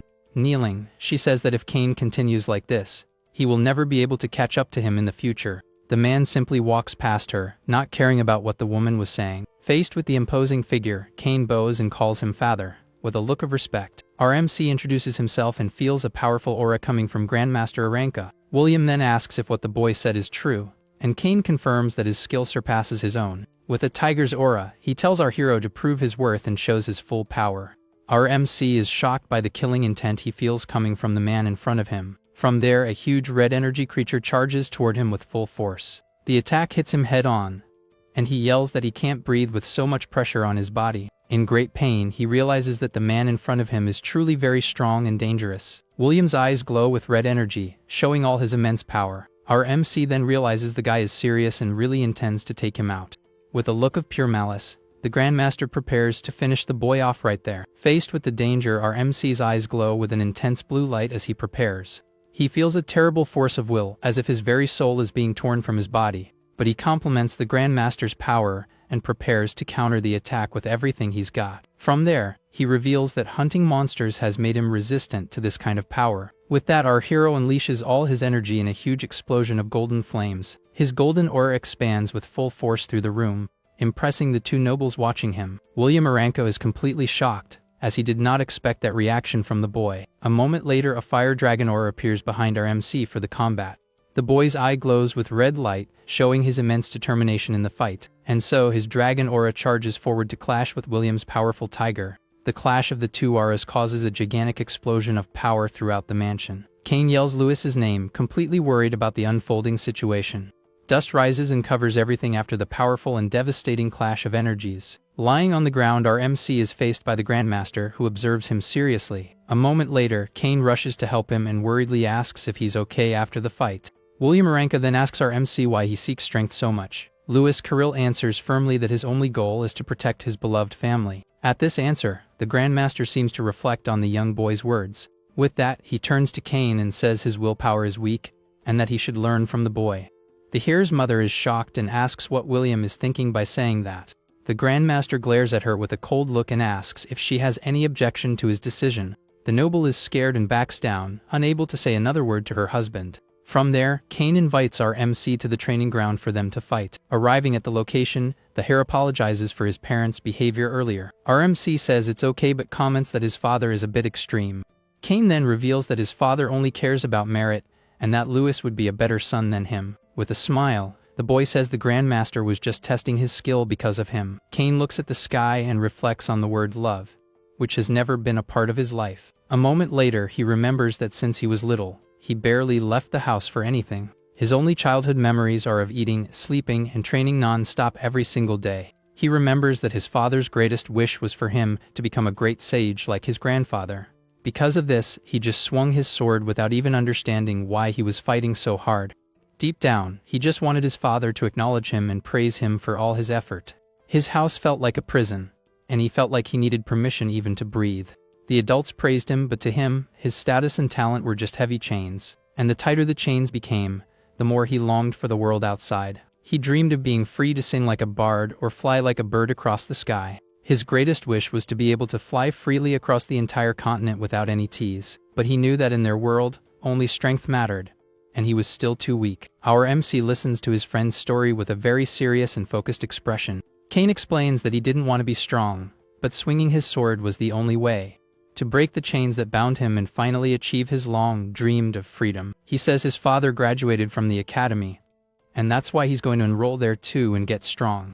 This way he hopes to get permission to live his life the way he always dreamed. With a smile, the noble says he's counting on our MC to help him on this journey. With a smile, our MC accepts the challenge and gets into a fighting stance. From there, the two begin to fight with all their might while William Aranko watches from a distance. A moment later, a man approaches, and the Grandmaster asks for the results of the investigation. The butler reveals that our hero used mysterious combat techniques throughout the entire exam. He not only broke old records but also defeated the powerful Fae, who used magic. Furthermore, Headmaster Aronian protected him from the Assassins Guild the night before the attack. With this, William realizes the boy seems to be a real troublemaker. At this, the butler asks why he allowed contact with the young Master Cain. William explains that danger makes people grow and surpass their own limits. As they talk, the battle between the two young men becomes increasingly intense and balanced. The Grandmaster then reflects that perhaps our MC really can strengthen his son. Cain then uses his wind technique and prepares to launch a powerful attack on his friend. With a smile, our hero accepts the challenge and yells for the noble to come at him with full force. William smiles, thinking his son has a better eye for people than he does. From there, Cain uses his Arcana martial technique and launches the wind rush with all his might. Faced with the attack, Louis Carrill's eye glows with an intense blue light as he prepares. At this, Cain is shocked, as his fist was stopped so easily by the boy. Our MC then blocks the blow with his arm and stops the hair's advance in mid-air. From there, he explains that using magic is good, but his movements are too linear. Cain smiles, finally understanding why not even the powerful Fae could defeat him. Our MC looks thoughtful and asks if there's something on his face for his friend. The hare then asks if he's never felt anything strange about his fighting style. Cain is confused and says they are the secret arts of the Aranka family that his father and grandfather used. With a serious look, our MC says what he means is that there is another path. The hare is shocked, as he never thought of a different path from his father and grandfather. Louis Carrill then picks up a sword from the armory and prepares to show what he means. With a smile, he asks if Cain doesn't want to surprise his father with a new skill. From a distance, Grandmaster William Aranka watches the two boys training together on the field. He seems curious about what our MC is trying to teach his son. From there, the two leap into the air and begin a new type of training with daggers. With a dagger in hand, our MC explains that speed is the ultimate weapon in martial arts. He says speed isn't just about moving fast, but also about reacting and making split-second decisions. Louis Carrill continues, commenting that Cain's natural speed is incredible and needs to be used well. From there, he explains that this speed pairs well with wind magic, but piercing techniques are difficult. With this, he suggests that this difficulty might have been why his father stopped at the Grandmaster rank. To maximize his talent, the boy warns that Cain will need to switch to a specialized combat style. Our MC then picks up two daggers and asks if the hare is prepared for this change. Cain smiles and says not to compare him to other nobles, as he'll do anything to be free. At this response, the boy praises his attitude and says the key is to move in and out when needed. With a determined look, the two agree to show William their skill and determination. From there, the two young men leap into the air and charge with everything they've got toward the powerful Grandmaster. Cain then uses his wind magic and yells for them to accelerate and increase the attack speed. This way, the two descend with full force, looking like a true green comet toward the Grandmaster. Seeing this, the butler is startled and yells for his master, but William stops him with a hand gesture. With that, the hare flies past his father, showing off his new and incredible skill with daggers. A moment later, our MC also flies past the Grandmaster, daggers in hand. He explains that daggers are the fastest and most maneuverable weapons in combat. With a focused gaze, our hero says they need to extract every advantage from them to the limit. From there, he uses the butterfly step to surpass the opponent's reaction speed. William Aranka is surprised by the boy's technique and watches the demonstration attentively. This way, he moves like a butterfly and attacks the Grandmaster from multiple angles at once. At the same time, Kane uses his wind magic to create several copies and move across the battlefield. With that, the two attack together from the air, combining their skills to impress the Grandmaster. Kane feels light and realizes his body and the daggers move as if they were one. With this new sensation, he feels like a bird finally free to fly through the skies. He loves the fusion of his combat techniques with the powerful wind magic he commands. From there, a green aura envelopes his dagger as he prepares to show his new power. From a distance, William Aranka watches everything with a serious and very impressed look. His eyes widen, as he didn't expect to see such rapid development in his son. With a battle cry, the heir declares that this is his new and true martial path. Seeing the scene, William Aranka doesn't seem the least bit impressed with the boy's demonstration. Suddenly, he unleashes a red energy that sends both young men flying with great force. With that, the Grandmaster calls them knave for abandoning the clan's techniques to prove something. Even with the impact, the two are thrown back but immediately prepare for the next attack. Our MC then yells for Kane to speed up, and the heir agrees with the plan instantly. From there, Kane uses his wind magic to accelerate, with our hero right behind him at full speed. The two then cross paths and create a powerful X-shaped energy attack toward him. Faced with the attack, the Grandmaster stares at the boys with a very serious expression on his face. Enveloped in green energy, they continue the attack from various different angles without stopping.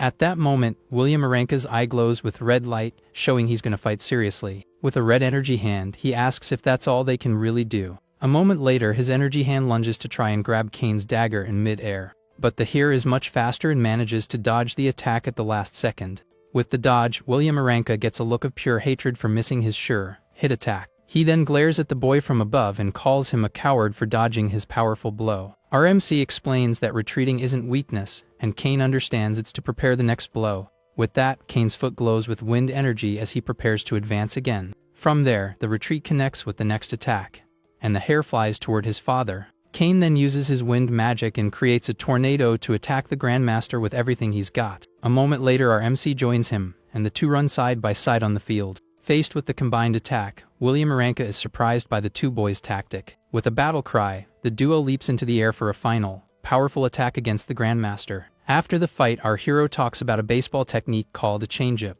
leaving Kane confused. His eyes glow intensely as he prepares to show the technique in practice to his friend. With a shout, he lunges and attacks the hare with his dagger so he can understand the concept. Kane reacts in time and manages to block his friend's blow with his own combat weapon. The two stand with their daggers crossed as the training continues between them. He then explains that the technique is used to deceive opponents by varying speed. With this, even casual movements become feints, and if the enemy's reaction is delayed by a second, it's possible to crush them by maximizing the dagger's strength with attack speed. William Aranka moves with agility, easily dodging the two boys' attacks. Kane then charges with his dagger and launches a direct blow at his father with everything he's got. But the Grandmaster scoffs, saying such a slow attack means nothing to him. With a cold look, he analyzes his son's movement without showing any difficulty in defending. Kane uses the momentum and leaps over his father to continue the combined attack with his friend. From above, the hare prepares for the next phase of the plan he devised with our MC. The two smile confidently and get ready for the real attack they planned together. With a battle cry, they charge to attack the Grandmaster from both sides at the same time. Faced with the attack, the man simply says, "That's enough," and decides to stop the training. The duo stops mid-motion, surprised by the powerful Grandmaster's sudden order. With his hands behind his back, William gets his son's attention with a very serious look. Kane faces him, panting but still determined to show his father all his new power. The Grandmaster then warns him never to disgrace the name of the powerful Aranka family. With a smile, Kane replies, "West, sir," and seems to have finally earned his father's respect. From there, William leaves with the butler, while the boys watch the man from a distance. William reflects on the quick strikes and feints with speed variations that the boys used. From there, he finds the new possibility of retreating to prepare the next blow interesting. He is surprised, as he never imagined he could learn something new from two simple children. Our MC comments that it was a good chance to fight a Grandmaster, but that it's over now. Kane is overjoyed because his father acknowledged him for the first time and decides to give his friend a gift. A moment later, he takes our MC to the huge Aranka family library. Our MC's jaw drops at the number of books while Kane holds a box. The hare then gives him the gift and thanks him, saying that without him, he wouldn't have found his path so quickly. Our MC is surprised and speechless at his new friend's gesture of thanks. The box is filled with books, a bag of money, and scrolls, leaving the boy in shock. Kane explains that there are rare magic books that will surely help him a lot in his studies. Lewis sees that the curriculum is divided into magic and martial arts, and that everyone goes through a ritual. Kane then explains that it's a ritual to sense the elements through a statue of the goddess Gaia. From there, he reveals that even the great families have to pay 10 gold coins for the ritual. Our MC freaks out at the price, but the hare calms him down, saying it's free at the academy. But Kane explains that expenses and books are expensive and asks him to accept the gift. From there, he hands over the box and asks if their promise is finally settled with that. Our MC agrees and thinks he needs to find a way to make money at the academy. Suddenly, he has a brilliant idea and decides to use the knowledge from his past life to make a profit. With this in mind, he asks Kane if the Aranka family has any connections with merchant guilds. Our MC acts mysterious and says it's a secret, but that he'll find out everything in time. A week later, the day of the Kandria Academy's entrance ceremony finally arrives. Already in his new uniform, our hero walks confidently through the school courtyard with a smile. Suddenly, a pink-haired girl behind him smells a different scent coming from the boy. She wonders if it's a new, expensive perfume and deduces that his parents must be important nobles. The girl, named Rose, introduces herself and congratulates our MC on getting into the academy. He accepts her help to get to know the place and also introduces himself as Louis Kirill to the girl. Rose then tells him to follow her, but thinks she's never heard of the Kirill family before. As they walk, she begins to explain that for the past 2 years, the emperor has grown very old. Because of this, the imperial hares are fighting with the nobles for power within the academy. Rose explains that thanks to Headmaster Aronian's efforts, the academy appears peaceful on the outside, but behind the scenes, there is a fierce struggle for resources among the institution's students. She warns that if a student is targeted and can't earn enough credits, they can be expelled. With that, the girl gets close to him with a very seductive look to try and find something out. She then asks which side of the fight he plans to join, and our MC is left speechless. Suddenly, a blonde guy appears out of nowhere and interrupts their conversation in the courtyard. He recognizes our hero as the commoner who broke the record and introduces himself as Brian. Rose is shocked, unable to believe the boy is a commoner, and says she smelled a different scent on him. From there, she gets close again and says he's being watched, so he should do his best. Upon learning he's a commoner, she loses interest and leaves, complaining that she wasted her time. Our MC just smiles and says it was a pleasure to meet her, despite her rudeness. Brian then turns to him and tells him not to mind the attitude of that noble girl. He shakes the boy's hand and explains that the academy is a miniature version of the Empire. Suddenly, Kane appears running and calls out his friend's name in front of everyone. With that, Brian says goodbye and tells him to call if he needs anything at the academy. Our MC stands for a moment, watching Brian walk away across the courtyard. A moment later, Kane Aranka approaches him from behind with a very suspicious look. The hare asks what he was talking about with Brian, and Louis Kirill replies it was just greetings. From there, Kane reveals that Brian is the Chancellor's son, but that the two are not close at all. Our MC then comments that at least the guy seems to be a decent and trustworthy person. Suddenly, Faye and Miliana appear, and Kane says he doesn't like people with weak wills like Brian. Miliana teases the hare, saying that if he were as strong as Louis, Faye would surely acknowledge him. At this, Faye thanks our hero for his help during the exam, but he says she passed on her own. With a punch in the air, the noble warns with a challenging look that next time, she will definitely win. But our MC ignores her, and she yells that if he wants attention, he should defeat her in a fight first. And so, Miliana drags Faye away to finish registration while the noble yells that he'll regret it. With the commotion over, Kane hands a large bag of coins to Louis, saying it's his share. Kane explains that the money came from following his instructions at the Berna Village Trading Company. Inside the place, our MC shows a tray of perfumes and reveals that this was his secret. The hare doubts that will make any money, but Louis assures him to just try selling it and see. Kane is shocked by the price and says he'll give some to his mother while our hero smiles. From there, he asks his friend to keep the business a secret, and Kane agrees since he also profited. At the reception, a man hands our MC his credit card and wishes for him to become a master. A moment later, other nobles glare at him with disgust and comment that Sheath was expelled because of him. At that, Kane confirms that Sheath was expelled because they found out he hired the assassins to take him out. With a cold look, our MC finally understands who was behind the attack in the forest. The hare then warns him that Sheath has an older brother named Jess, and that he should be careful. Suddenly, Jess glares at the two with a look of pure hatred, showing that revenge is on its way. With a malicious smile, he tells his friends that the fun is just getting started for them. The scene then changes to the Academy's Grand Hall, where the entrance ceremony is finally about to begin. On stage, Headmaster Aronian welcomes everyone and congratulates them for overcoming the challenges.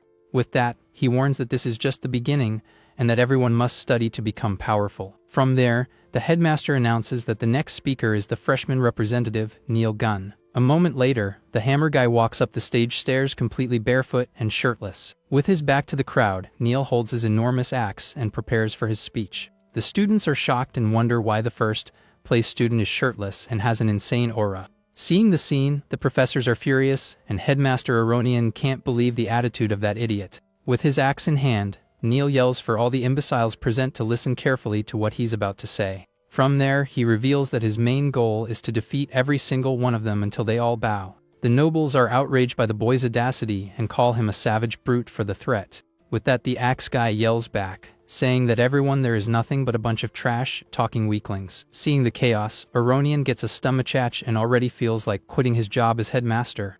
He then points his weapon forward and reveals that his main target is a very specific person in the audience. A moment later, he throws his giant axe with all his might toward our MC and his friends. The weapon hits the floor with full force and stops right in front of our hero and Kane Aranka, who are startled.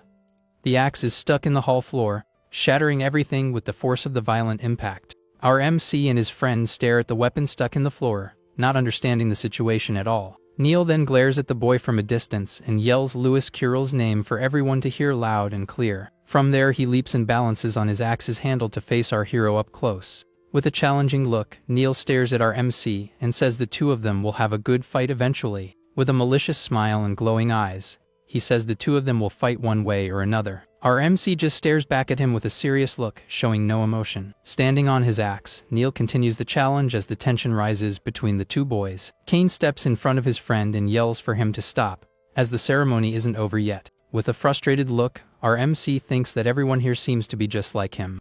Neil then provokes Kane, asking if he's just a trash talker who's afraid to fight. With a look of pure rage, the hare prepares to retort to the boy's provocation, and so, he charges forward with everything he's got and throws a punch right at the axe guy's face. But Neil stops the blow with one hand and with absurd ease in the middle of the hall. Our MC then grabs Kane's arm and asks him to calm down and not fight. Neil scoffs and says he doesn't mind fighting both of them at the same time, calling them cowards. Suddenly, Brian approaches and says the two are the only talented commoners and should get along. With a serious look, he warns that if Neil keeps acting like this, he won't last long at the academy. But the axe guy tells him to get lost, saying he's not interested in small fry. Brian is completely shocked by the insult and glares at him with a look of pure rage. The other nobles get annoyed and complain that commoners have no manners for talking to Brian like that. Kane then mocks Brian, saying he embarrassed himself for nothing, as some people only learn by getting beat up. With a malicious smile, Neil accepts the challenge and warns that he'll finish the boy off first. But a professor appears and stops him from continuing the fight, reminding him that fights are forbidden there. He then explains that fights are only allowed in classes and tournaments, and anyone who breaks the rule is expelled. With an intimidating look, the man asks if he understood the academy's rules clearly. Neil starts to laugh and says that being expelled would be a big problem for his future plans. And so, he slings the axe over his shoulder and says the fight will have to wait.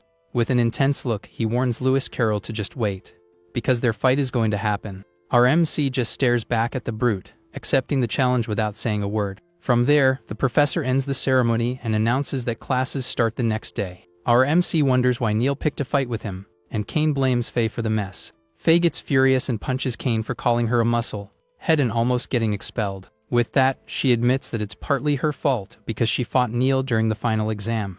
The fight ended in a draw, but rumors said she lost to Lewis, and that's why Neil wants to fight him. With a smile, our MC says it's a good thing it didn't turn into a brawl, and Faye says she wouldn't blame him. From there, the trio decides to move on, leaving the ceremony's chaos behind for good.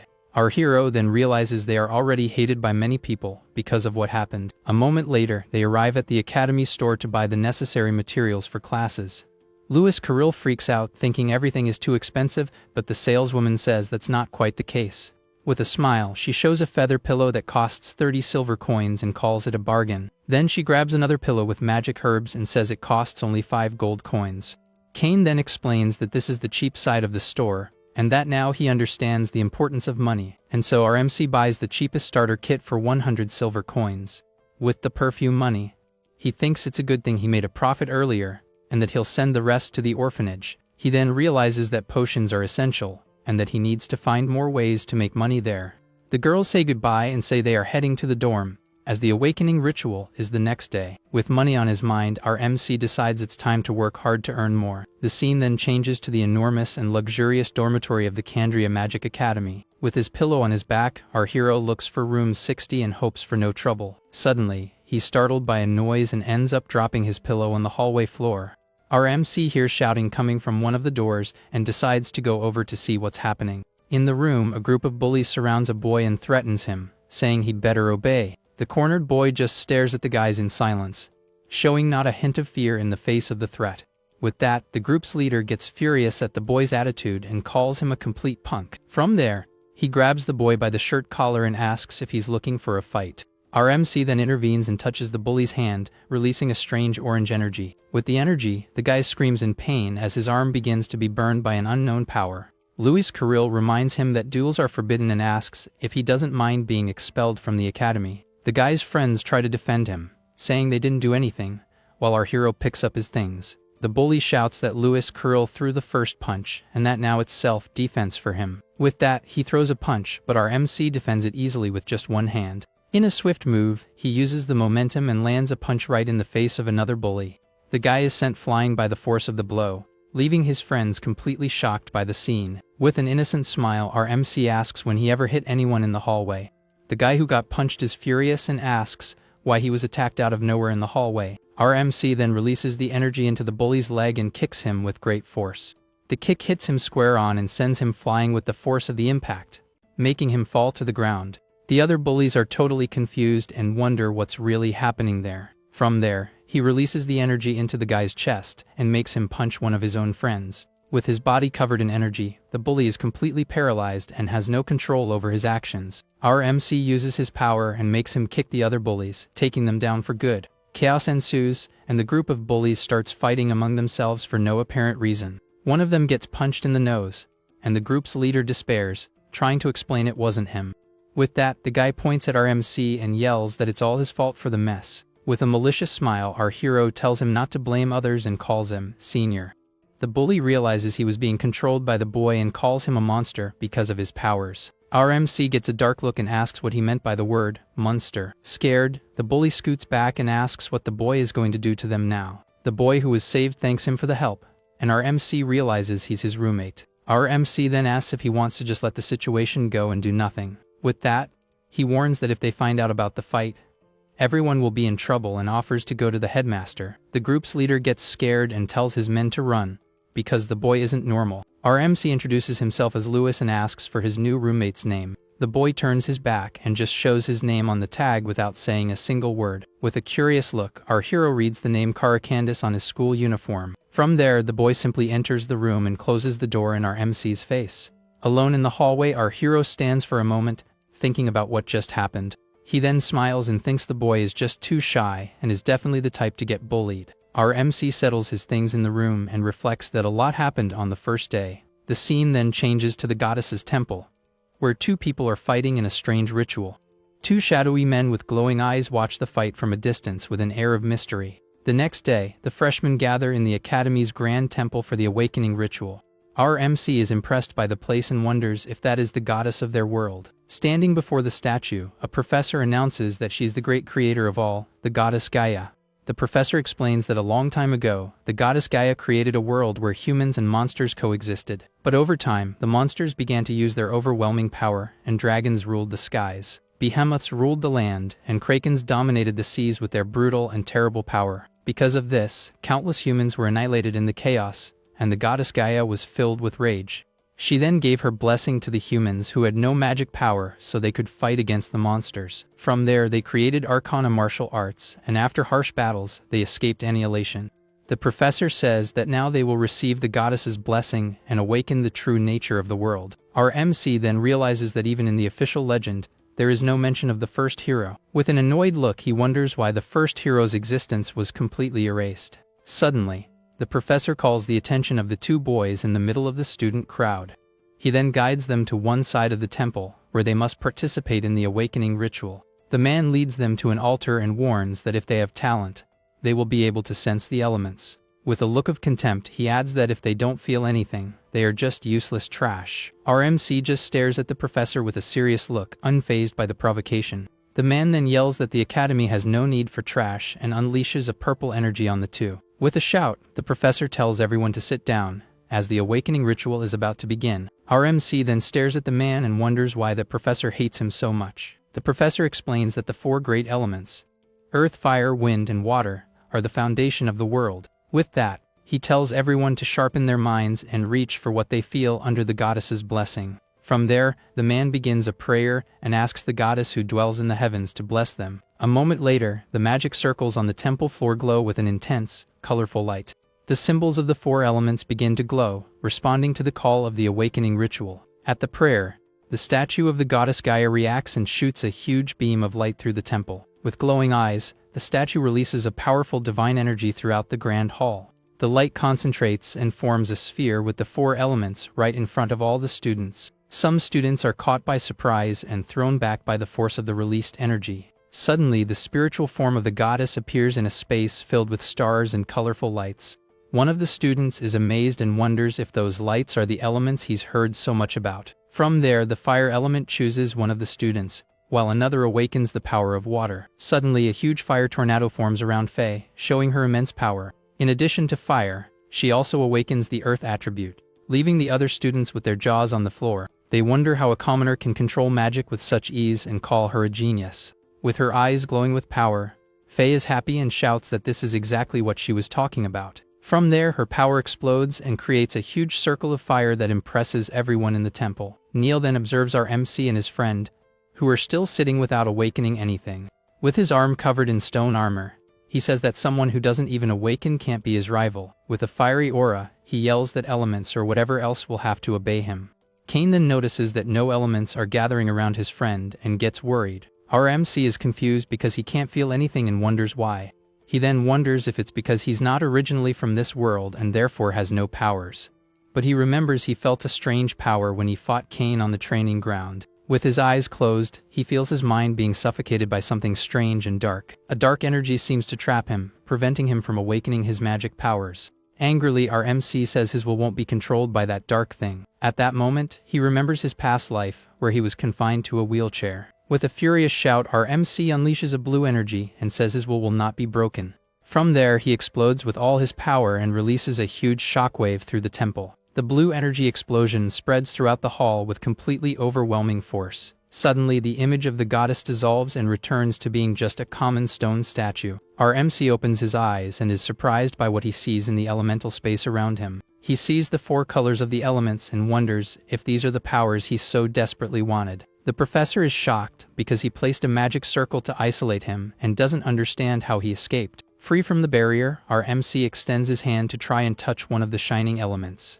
But the light of the water element moves away from him, leaving him completely confused. With that, he wonders why he can feel the elements but can't touch them at all. Back in the temple, his body starts to move on its own, making strange poses on the hall floor. Our MC is frustrated with the pain, and his friend Kara watches him with a concerned look. The professor scoffs, saying he's greatly mistaken if he thinks escaping the isolation will do any good.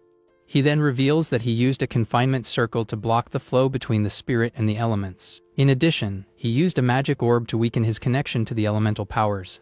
The professor says he should blame himself for making so many enemies at the academy. With a malicious smile, he tells the boy to sit there in despair until the end of the ritual. By nightfall in the academy courtyard, most students have already managed to awaken their powers. Neil and his friends mock the two boys who are still struggling to awaken anything. With his eyes closed, our MC concentrates as hard as he can to try and sense the elements. Suddenly, his friend Kara taps him on the shoulder, drawing his attention to something on the floor.